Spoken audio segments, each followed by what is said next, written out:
Eto na nga lang ang naisip kong lutuin at ulam namin ngayon tanghalian. Hiniwa ko na nga itong nga sibuyas, carrots, tsaka bawang. Para nga maging pino itong mga hiniwa ko ay gagamitan ko nga ito ng food processor. Mas mapapadali nga nito ang gawain natin. O diba, saglit nga lang at eto nga't napino na nga itong mga ginayat ko kanina. Sumunod nga ay nilagay ko nga ito sa may giniling at naglagay na lang din ako dito ng pamintang pino at ng garlic powder. Sayang nga lang at wala nga ako nabiling celery at bell pepper. Masarap pa naman itong isama nga sa giniling. Set aside ko na nga muna yung giniling na tinimpla ko kanina at sinimulan ko na nga paghiwa-hiwalayin ito nga lumpia wrapper. Bilis ko nga lang natapos ito nga paghihiwalay ng lumpia wrapper dahil nga bago nga ito. Pagkatapos ko nga paghiwa-hiwalayin yung wrapper ay sinimulan ko na nga balutin itong nga giniling. Nilagyan ko nga din pala ng isang itlog itong nga giniling na tinimpla ko kanina. Nagkanaw nga lang ako ng cornstarch taka tubig para nga pansara nga dito sa ginagawa kong lumpia. Binibilisan ko na nga ang pagbabalot niyan kasi anong oras na rin naman. Kapag nga ganitong may pasok nga sa eskwelahan kailangan ko talaga ng mabilisang kilos. Pagkatapos ko kasi magbalot nga nitong lumpia ay maliligo muna ako bago nga ako magluto. Fast forward na nga tayo mga mare at natapos ko na nga rin ang pagbabalot. Naka 16 pieces nga ako nitong lumpiang Shanghai. Fast forward na nga ulit tayo mga mare, nakaligo na nga ako nito at nakapagluto na ako. Nakapagprito na rin nga ako ng lumpiang Shanghai. Kaya naman sinimulan ko na nga asikasuin ito nga mga pagkain na dadalhin ko nga ulit sa school. Lunes hanggang Biyernes nga ito nga ang gawain ko, ang magdala nga ng pagkain sa tanghalian dun nga sa high school. Medyo nakakapagod nga ang gawain na ito lalo na't pag naglalakad nga ay mainit din ang panahon. Pero nga dahil gusto ko nga na makakain sila ng mainit na pagkain ay go lang talaga ako. Sinunod ko naman lagyan ito nga mga tubigan nila ng malamig nga na tubig. At eto na nga at paglalalagay ko na nga sa mga lunch bag nila yung mga pagkain at tubigan nila.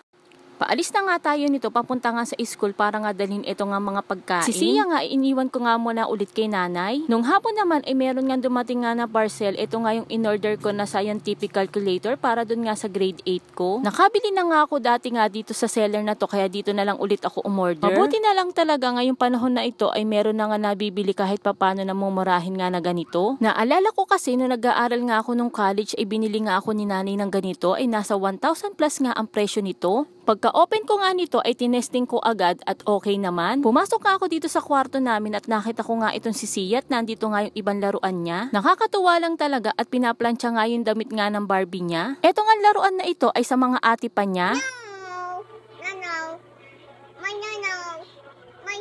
No. Yes. Oh no. Oh no. Oh no.